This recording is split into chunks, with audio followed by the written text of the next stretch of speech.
ရှင်အိမ်မက်များနဲ့တုတ္တဝေပြ page ကကျူးဆူလိုက်ပါတယ်ဒီတစ်ခါပြောပြခြင်းနဲ့ဝင်ပြပြခြင်းနဲ့အကြောင်းအရာကတော့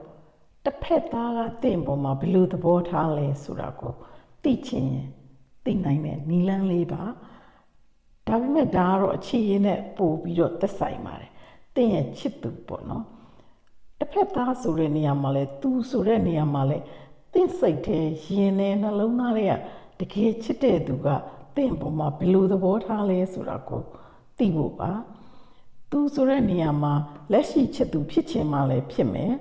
တင့်ရဲ့အတူရှိနေတဲ့အိမ်နောက်ဖက်လည်းဖြစ်ချင်မှဖြစ်မယ်ကွဲသွားပြီးတဲ့ရည်စားဟောင်းသူကကိုယ်တကယ်ချစ်ရလားဆိုတာကိုသိချင်တယ်ဆိုရင်လည်းဒီနည်းလေးကိုဖတ်ကြည့်လို့ရပါတယ်လိုအပ်တာကတော့တင့်ရဲ့မွေးတဲ့လကိုအတိအကျသိရမှာဖြစ်ပါတယ်မြန်မာလာမဟုတ်ပါဘူးအင်္ဂလိပ်လာဖြစ်ပါတယ်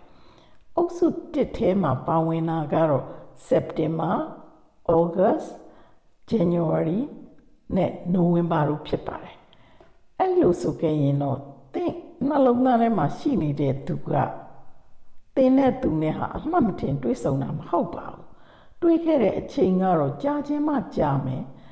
ဒါပေမဲ့အဖြစ်အပျက်များကတော့ရင်ထဲမှာစွဲကြံနေခဲ့မှာပါအချို့သောသချင်းတို့နေရာတို့အိမ်မက်တို့အမှတ်တရများစွာက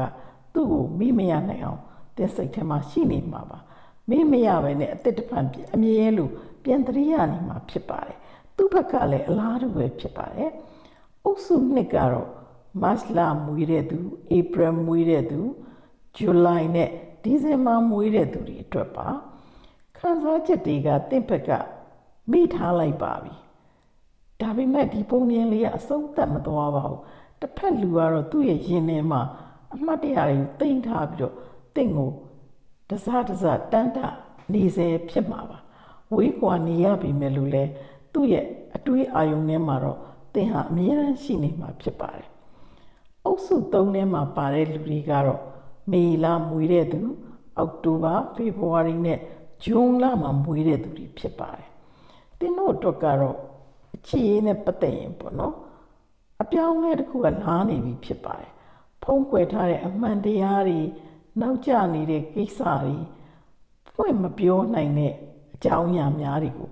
နားလည်ဖို့အချိန်နီးကပ်လာပြီဖြစ်ပါတယ်စัจ java လာကဒါတွေကိုဖော်ဆောင်လာပြီးမှဖြစ်ပါတယ်ဘာလို့မှဖုံးကွယ်ထားလို့မရတော့ပါဘူးစစ်မှန်တဲ့ချစ်ချင်းကလည်းတန်ရှင်းစွာထွက်ပေါ်လာမှာဖြစ်ပါတယ်အားလုံးပဲအဆင်ပြေကြပါစေကျေးဇူးတင်ပါတယ်ရှင်